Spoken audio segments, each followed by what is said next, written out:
أعوذ بالله من الشيطان الرجيم. بسم الله الرحمن الرحيم. وإذ قلنا للملائكة اسجدوا لآدم فسجدوا إلا إبليس كان من الجن ففسق عن أمر ربه أفتتخذونه وذريته أولياء من دوني وهم لكم عدو بئس للظالمين بدلا. میرے محترم دینی بھائیو، سورہ کہف کے یہ جو دو رکوع ہیں، جس میں سے دو آیتیں میں نے آپ کے سامنے ابھی تلاوت کی، اور اس کے بعد ایک رکوع ہے وَلَقَدْ صَرَّفْنَا فِي هَذَا الْقُرْآنِ لِلنَّاسِ مِنْ كُلِّ مَثَلٍ. ان دو رکوع میں سب سے پہلے تو اللہ تبارک و تعالیٰ نے حضرت آدم علیہ السلام اور ابلیس کا قصہ بیان کیا. ابلیس شیاطین اور جنات میں سے ہیں. اللہ تبارک و تعالیٰ نے جب حضرت آدم علیہ السلام کا پتلا تیار کیا، مٹی کا پتلا جب تیار ہو کر سامنے آ گیا تو اللہ نے تمام فرشتوں کو کہا کہ چلو اس کے سامنے سجدہ کرو. تو فوری طور پر تمام فرشتے سجدے میں جھک گئے سوائے ابلیس کے. ابلیس سجدے میں نہیں گیا. اللہ تبارک و تعالیٰ نے اس سے پوچھا کہ تو نے سجدہ کیوں نہیں کیا؟ تو اس نے کہا کہ خلقتنی من النار وخلقتہ من طین.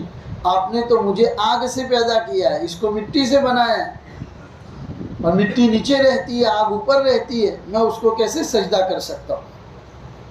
تو ابلیس نے اللہ کے سامنے سجدہ نہیں کیا.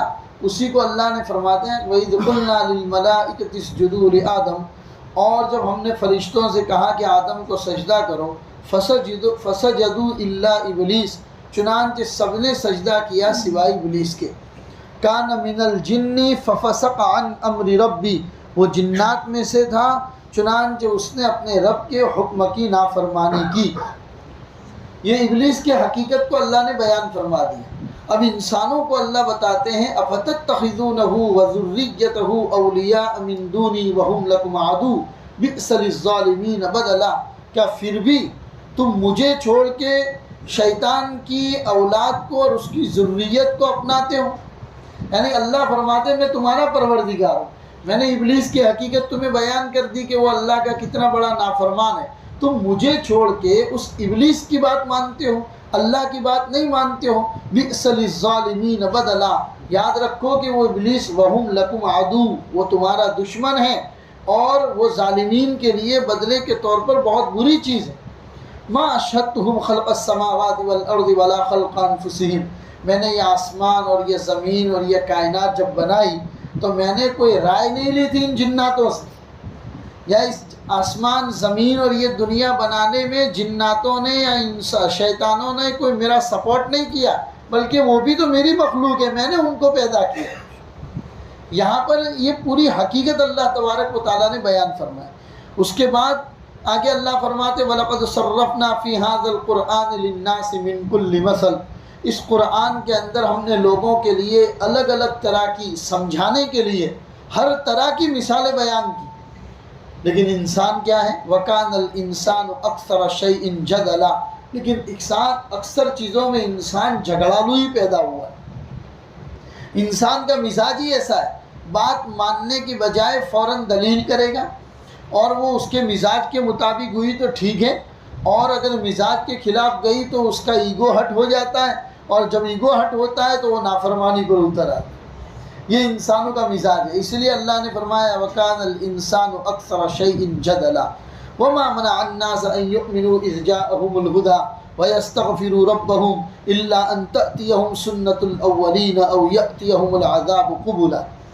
یا اللہ تبارک و تعالیٰ نے آگے کی آیتوں کے اندر بھی یہ باتیں ارشاد فرمائی. جب مشرکین مکہ کے سامنے یہ باتیں کہی تو انہوں نے کہا کہ آپ نبی اللہ کے رسول سے کہنے لگے کہ آپ ہمیں پچھلی قوموں کے قصے سناتے ہیں جنہوں نے اللہ کی نافرمانی کی تو اللہ نے ان کے اوپر عذاب اتار دیا، تو آپ اللہ سے کہیے نا کہ ہمارے اوپر بھی وہ عذاب لے آئے. نعوذ باللہ، اللہ سے کہہ رہے ہیں. یہاں پر بھی قرآن کریم کے 9ویں پارے کے اندر بھی آپ نے پڑھا فَيَأْتِيَهُمْ بِعَذَابٍ أَلِيمٍ فَأْتِنَا فَأَرْسَلْنَا عَلَيْهِمْ حِجَارَةً مِّنَ السَّمَاءِ أَوْ ائْتِنَا بِعَذَابٍ أَلِيمٍ، اے نبی اپنے اللہ سے کہیے کہ ہمارے اوپر پتھروں کی بارش برسا دے یا ہمارے اوپر دردناک عذاب لے کر آئے۔ تب اللہ تبارک و تعالیٰ نے یہاں پر آیت اتاری، بڑی پیاری آیت ہے جس سے اللہ کی رحمت، اللہ کا بندوں سے پیار یہ اس آیت سے معلوم ہوتا ہے۔ اللہ تبارک و تعالیٰ فرماتے ہیں وَرَبُّكَ الْغَفُورُ ذُو الرَّحْمَةِ، تمہارا رب غفور بھی ہے اور رحمت والا بھی ہے۔ وَرَبُّكَ الْغَفُورُ ذُو الرَّحْمَةِ، تمہارا رب مغفرت والا بھی ہے رحمت والا بھی ہے۔ لَوْ يُؤَاخِذُهُمْ بِمَا كَسَبُوا لَعَجَّلَ لَهُمُ الْعَذَابَ، اگر وہ پکڑ کرنے پر آ جائے تمہارے کرتوتوں کے اوپر، لَعَجَّلَ لَهُمُ الْعَذَابَ، تو فوری طور پر عذاب اتار دیتا ہے۔ لیکن وہ پکڑ نہیں کرتا، وہ ستاری کا معاملہ کرتا ہے، وہ معاف کرتا ہے، گناہوں کو چھپا دیتا ہے۔ ورنہ ہمارے اندرونی جو زندگی ہے، بیڈ روم والی ہمارے اندر کی جو لائف ہے، اگر اللہ لوگوں کے سامنے ہماری وہ لائف لا دے تو لوگ ہماری طرف تھکنا بھی گوارا نہ۔ ہم اکیلے میں موبائل میں کیا چلاتے ہیں، کیا دیکھتے ہیں، کیا نہیں دیکھتے ہیں، اگر وہ اللہ لوگوں کے سامنے اسکرین کے اوپر چلا دے، لوگ ہم سے مصافحہ نہ کرے، تھکنا بھی گوارا نہ کرے۔ وہ غفور الرحیم ہے، بڑا معاف کرنے والا، بڑا رحم کرنے والا ہے۔ کتنے گناہ کرتے ہیں اس کے باوجود ستاری کا معاملہ کرتا ہے، ہمارے اوپر پردہ داری کا معاملہ کرتا ہے۔ اسی کو اللہ نے یہاں پر فرما دیا لَوْ يُؤَاخِذُهُمْ بِمَا كَسَبُوا لَعَجَّلَ لَهُمُ الْعَذَابَ، اگر وہ اللہ ان کی پکڑ کرنے پر آ جائے ان کے کرتوتوں کی وجہ سے تو اللہ فوری طور پر ان پر عذاب لے آئے۔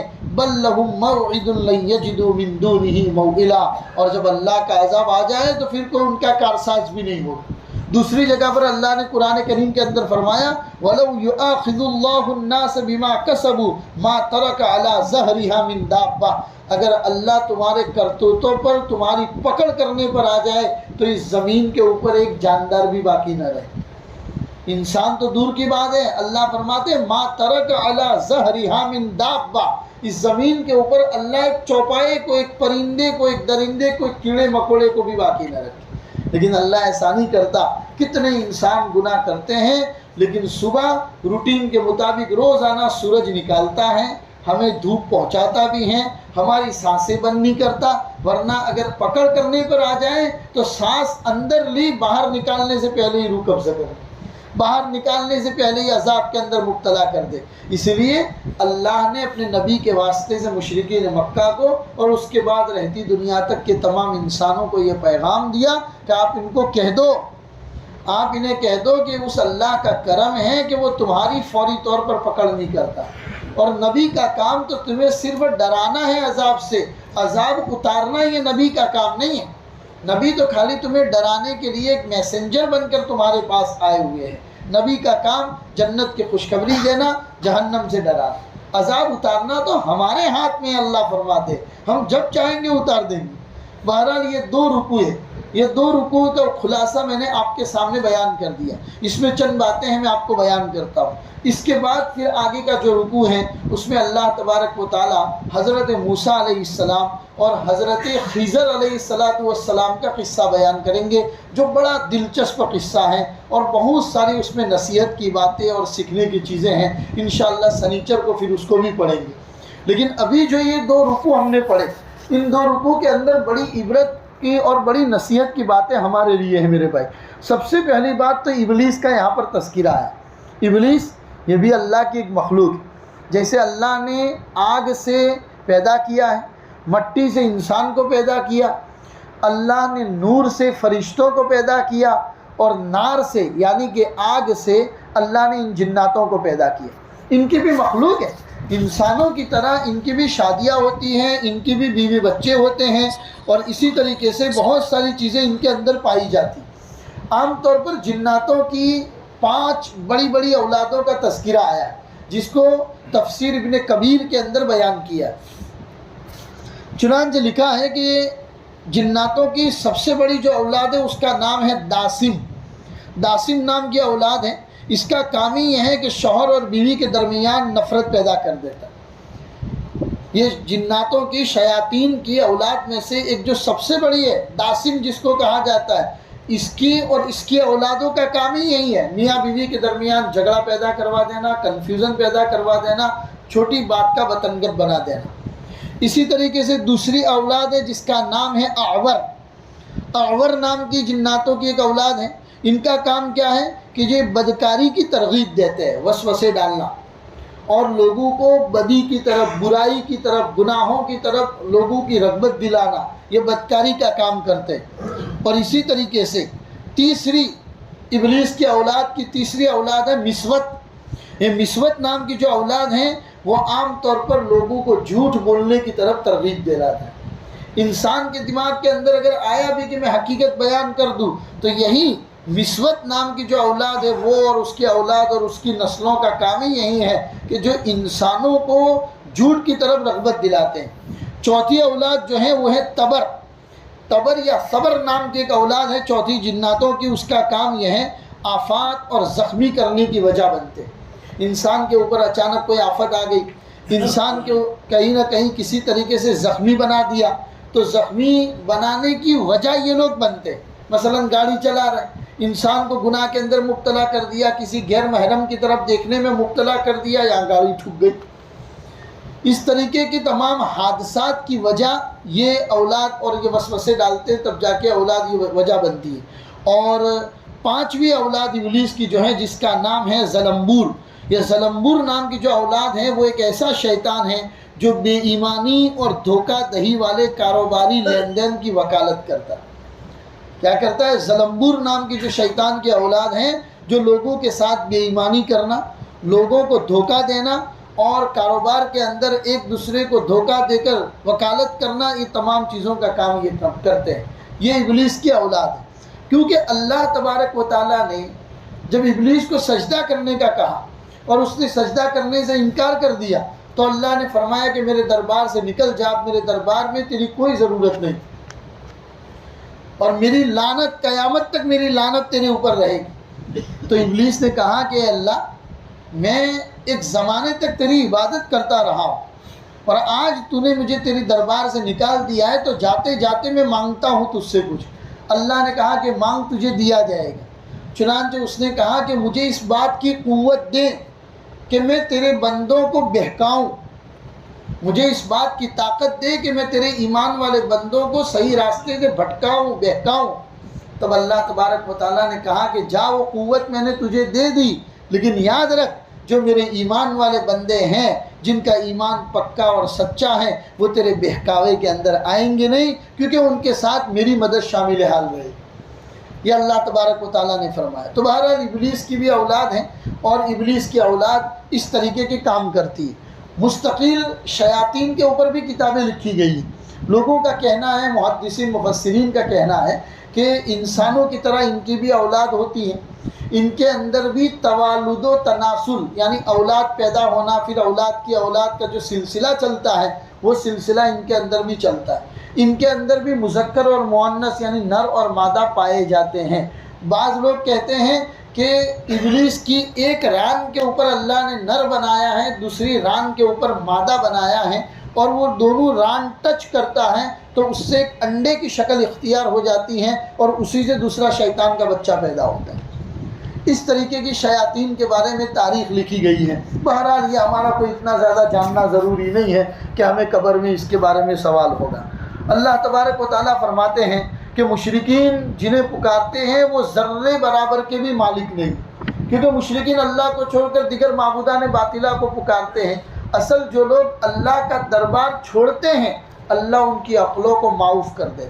ورنہ انسان تھوڑی دیر سوچے کہ جس پتھر کو پہاڑ میں سے توڑ کے میں لایا ہوں، صبح سے شام تک اس پتھر کو تراش کر میں نے ایک مورتی کی شکل دی ہے، اور کل جا کے اسی مورتی کے سامنے میں اپنی ضرورتیں مانگتا ہوں، اسی مورتی کے سامنے میں بارش مانگتا ہوں، اسی مورتی کے سامنے میں کاروبار کی برکت کی دعائیں کرتا ہوں، اسی مورتی کے سامنے میں اولاد مانگتا ہوں، حالانکہ یہ کنکر تھا، میں نے ہی اس کو شنکر بنایا۔ یہی صورتحال ہے کہ جن پتھروں کو تراش کے میں لایا ہوں، اصل میں عقلیں جب معاف ہو جاتی ہیں تب کام کرنا بند کر دیتی۔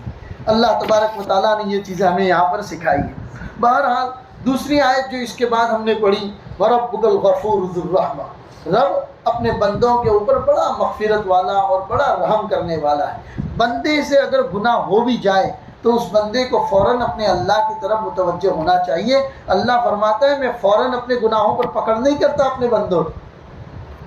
چنانچہ روایتوں میں آتا ہے 2 فرشتے ہیں کرامن کاتبین۔ کرامن کاتبین 2 فرشتے، ایک فرشتہ بندے کی اچھائی کو لکھتا ہے اور دوسرا فرشتہ بندے کی برائی کو لکھتا ہے۔ اب اللہ نے ان کو حکم کیسے دے رکھا ہے؟ جب بندہ کوئی نیکی کا ارادہ کرتا ہے، نیکی ابھی کی نہیں ہے، نیکی کا ارادہ کرتا ہے، اللہ کا آرڈر ہے کہ فوراً اس نیکی کو لکھ دیا جائے، حالانکہ نیکی کی نہیں ہے، خالی نیکی کا ارادہ کیا ہے۔ اور اگر نیکی کرتا ہے اللہ 10 گنا کر کے اس کے نامہ اعمال میں لکھ دیتے۔ اور اگر بندہ برائی کا ارادہ کرتا ہے تب اس کے نامہ اعمال میں برائی لکھی نہیں جاتی۔ وہ بندہ برائی کر لیتا ہے اور گناہ لکھنے والا فرشتہ تیاری کرتا ہے لکھنے کی، تو نیکی لکھنے والا فرشتہ اس کو روک دیتا ہے، رک جا بھائی، ہو سکتا ہے کہ توبہ کر لیں، ہو سکتا ہے کہ توبہ کر لیں اور استغفار کر لیں اور اللہ تبارک و تعالیٰ اس کے گناہ کو مٹا دے۔ اور وہ فرشتہ انتظار کرتا ہے، آخر ایک وقت گزر جاتا ہے اور بندہ اپنے گناہ سے توبہ نہیں کرتا، تب جا کے اس کا ایک ہی گناہ اس کے نامہ اعمال میں لکھا جائے۔ اس بات سے آپ اندازہ لگائیے کہ اللہ اپنے بندوں کے اوپر کتنا رحیم اور کتنا کریم ہے۔ اسی لیے بندے کو ہمیشہ اپنے اللہ کی رحمت کے اوپر امید باندھنی چاہیے۔ آگے آپ دیکھیے کہ اللہ کی رحمت کیسے جوش میں آ جاتی ہے۔ آپ نے بنی اسرائیل کا وہ واقعہ سنا ہوگا، حضرت موسیٰ علیہ السلام کے زمانے کا بنی اسرائیل کا وہ واقعہ کہ ایک آدمی پوری رات اپنے بت کے سامنے بیٹھ کر، بت کو عربی میں صنم بولتے ہیں، تو اپنے بت کے سامنے بیٹھ کر یا صنم یا صنم یا صنم پکار رہا، پوری رات بت کے سامنے بیٹھ کر یا صنم پکار رہا۔ رات کے آخری حصے کے اندر اس کی آنکھ لگنے کو تھی کہ اچانک اس کو غنودگی کے عالم میں صنم کی جگہ صمد اس کے منہ سے نکل گیا۔ صمد تو اللہ کا نام ہے۔ اللہ کی رحمت جوش میں آ گئی۔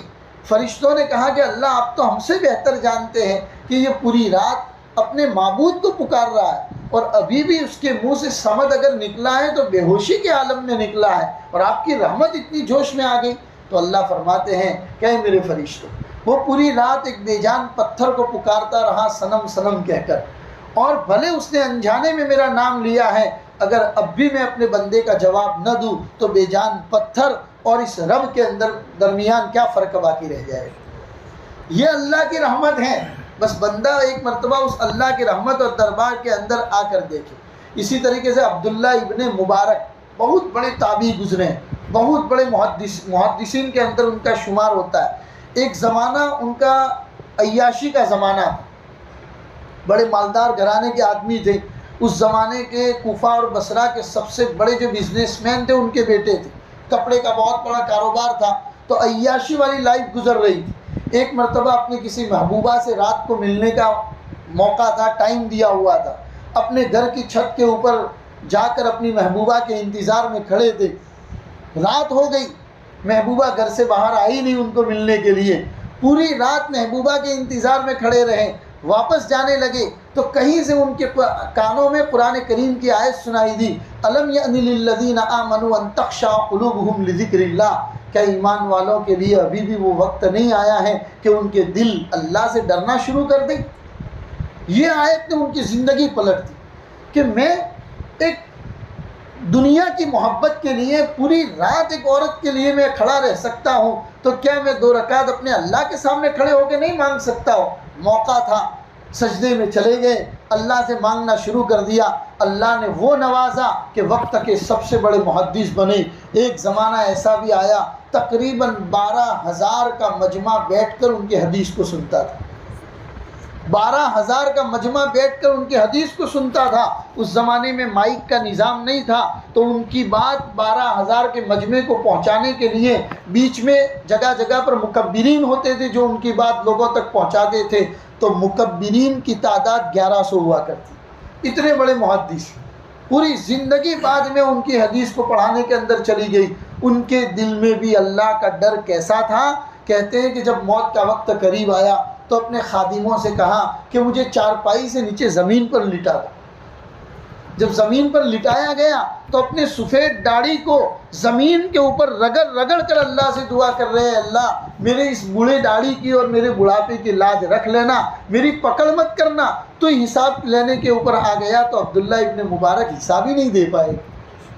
یہ نہیں کہہ رہے کہ اللہ میں نے پوری زندگی حدیث پڑھائی، لوگوں کو اللہ اور اس کے رسول کی باتیں بتائی ہے، دین کی باتیں بتائی ہے، اپنی آخرت کی فکر کر رہے ہیں۔ لہذا ہمیں بھی آخرت کی ایسی فکر اپنے اندر ہونی چاہیے۔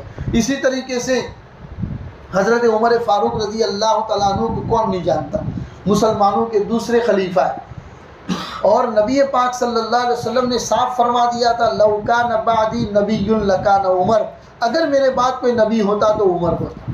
قرآن کریم میں 1 2 نہیں 11 جگہیں ایسی ہیں کہ اللہ نے حضرت عمر کی رائے کے مطابق قرآن کو اتارا، ان کی رائے کے مطابق۔ اللہ کے رسول سے جا کر کہہ رہے یا رسول اللہ، یہ مدینہ کے جو یہودی ہیں نا وہ ہماری عورتوں کو تاڑتے رہتے ہیں، تاکتے رہتے ہیں، آپ ان کے لیے کوئی پردے کا حکم لے آئیے نا۔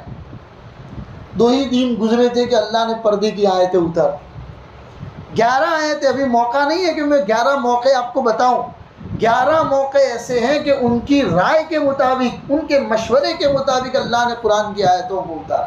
وہ تھے حضرت عمر، وہ بھی اللہ کا ڈر ان کے دل کے اندر کتنا تھا تو اس کا واقعہ میں بتاؤں۔ ایک صحابی تھے جن کا نام تھا حضرت حذیفہ بن الیمان۔ حضرت حذیفہ یہ اللہ کے رسول کے رازدار صحابی تھے، اللہ کے رسول راز کی باتیں ان کو بتاتے تھے۔ مدینہ میں کون کون منافقین ہیں ان کی پوری لسٹ اللہ کے رسول نے حضرت حذیفہ کے بعد لکھوا رکھی تھی۔ حضرت عمر حضور کے زمانے میں تو ہمت نہیں ہوئی، بعد کے زمانے میں حضرت حذیفہ کے پاس جا کر کہتے تھے کہ اے حذیفہ، میں تم سے یہ تو نہیں پوچھتا کہ لسٹ میں کن کن لوگوں کا نام ہے، میں صرف اتنا معلوم کرنے آیا ہوں کہ اللہ کے رسول نے جو منافقین کی لسٹ بتائی ہے کہیں میرا نام تو اس میں نہیں۔ میں خالی اتنا جاننے کے لیے آیا ہوں کہ منافقین کی لسٹ میں میرا نام تو نہیں۔ یہ تھے حضرت عمر۔ یہ خوف، یہ خشیت الہی جب بندوں کے اندر پیدا ہو جاتی ہے تب دنیا کے کون سے بھی کونے کے اندر انسان چلا جائے ہمیشہ اس کے سامنے اللہ کا ڈر سامنے رہتا ہے۔ اسی طریقے سے ایک آخری بات میں آپ کو بتا کر اپنی بات کو ختم کروں کہ ایک اللہ کے ولی کا قصہ حضرت پیر ذوالفقار دامت برکاتہم نے لکھا ہے کہ ایک اللہ کے بہت بڑے ولی تھے، ان سے کسی نے پوچھا کہ آپ کا اللہ کے اوپر اتنا زیادہ جو بھروسہ ہے وہ کیسے ہیں؟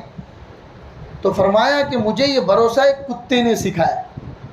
کہا کہ آپ کو کتے نے سبق سکھایا؟ کہا ہاں جی مجھے کتے نے سبق سکھایا کہ میں اللہ کے اوپر بھروسہ کرنے کے لیے اس کی مشق کر رہا تھا کہ میں ہر چیز اللہ کی ذات کے اوپر چھوڑ دوں۔ اسی وجہ سے میں ایک بیابان جنگل کے اندر رہتا تھا اور وہیں پر رہ کر اللہ کی عبادت کرتا تھا، میری جتنی بھی ضرورتیں ہوتی تھی میں اللہ سے مانگا کرتا تھا، اللہ کہیں نہ کہیں سے میرے کھانے پینے کا انتظام کر دیتا۔ چنانچہ 3 سال ہو گئے، 3 سال تک میں ایک جگہ پر بیٹھ کر اللہ پر بھروسہ کیے ہوئے ہوں اور اللہ 3 سال تک مسلسل عزت کی روٹی مجھے کھلا رہا۔ ایک دن ایسا ہوا کہ میرے لیے کہیں کھانے کا انتظام نہیں ہوا، میں نے صبر سے کام لیا۔ میں نے دوسرے دن انتظار کیا، میرے لیے کہیں سے کھانے کا انتظام نہیں ہوا، میں نے صبر سے کام لیا۔ تیسرا دن ہو گیا، میرے لیے کھانے پینے کا کوئی انتظام نہیں، اب میں مجبور ہو گیا اور مجبور ہو کر میں قریب کی بستی کے اندر مانگنے کے لیے نکل گیا۔ میں ایک گھر کے اوپر گیا اور میں نے ان سے سوال کیا، لوگوں نے مجھے 3 روٹی دی۔ میں روٹی لے کے جیسے ہی نکلا تو ایک کتا بھونکتے ہوئے میرے پیچھے پڑ گیا۔ میں سمجھ گیا کہ کتا بھی بھوکا ہے تو میں نے ایک روٹی اس کو ڈال دی۔ میں آگے چلا تو کتا وہ روٹی کھا کے اور میرے پیچھے تیزی سے بھاگنے لگا۔ میں سمجھا کہ شاید زیادہ بھوکا ہوگا، میں نے دوسری روٹی بھی اس کو ڈال دی ہے سمجھ کے کہ ایک روٹی ہے میرا کام نکل جائے گا۔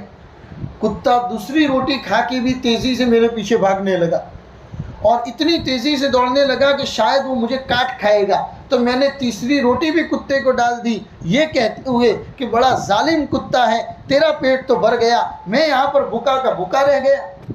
اللہ تبارک و تعالیٰ کا کرشمہ ہوا، اللہ نے کتے کو قوت گویا ہی عطا فرمائی، بولنے کی طاقت عطا فرمائی، اور وہ کتا کہتا ہے کہ میں ظالم نہیں ہوں، ظالم تم ہو، کہ 3 سال تک جو اللہ ایک مقام پر بیٹھ کر بن مانگے تمہیں کھلاتا رہا، 3 دن کھانا نہیں ملا تو اس اللہ کا در ہی چھوڑ دیا اور لوگوں کے پاس مانگنے کے لیے نکل گئے۔ وفاداری مجھ سے سیکھیے کہ میں چاہے کتنا ہی بھوکا ہوں اپنے آقا کا گھر کبھی نہیں چھوڑتا۔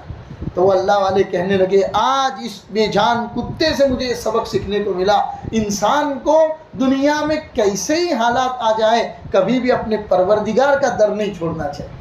حالات کیسے بھی آ جائے، زیادہ حالات میں تو بندے کو اور زیادہ اللہ کی طرف متوجہ ہونا چاہیے۔ کبھی کبھی کتنے لوگوں سے ملاقات ہوتی ہے، لوگ کہتے ہیں کہ مولانا یہ حالات ہے یہ حالات ہے۔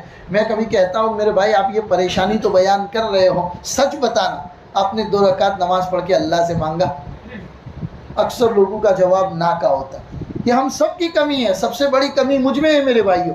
ہم سب کی یہ کمی ہے کہ ہم حالات کی شکایت لوگوں سے کرتے ہیں، حالات پیدا کرنے والی ذات سے نہیں کرتے۔ اللہ تبارک و تعالیٰ اس ذات کے اوپر صحیح معنوں میں ہم سب کو بھروسہ کرنے کی، اسی سے امید لگانے کی، اسی کا خوف اپنے دل کے اندر پیدا کرنے کی اور اسی سے رحم کی امید کرنے کی اللہ ہمیں توفیق عطا فرمائے۔ وصلی اللہ علی النبی الکریم وعلی آلہ واصحابہ اجمعین برحمتہ۔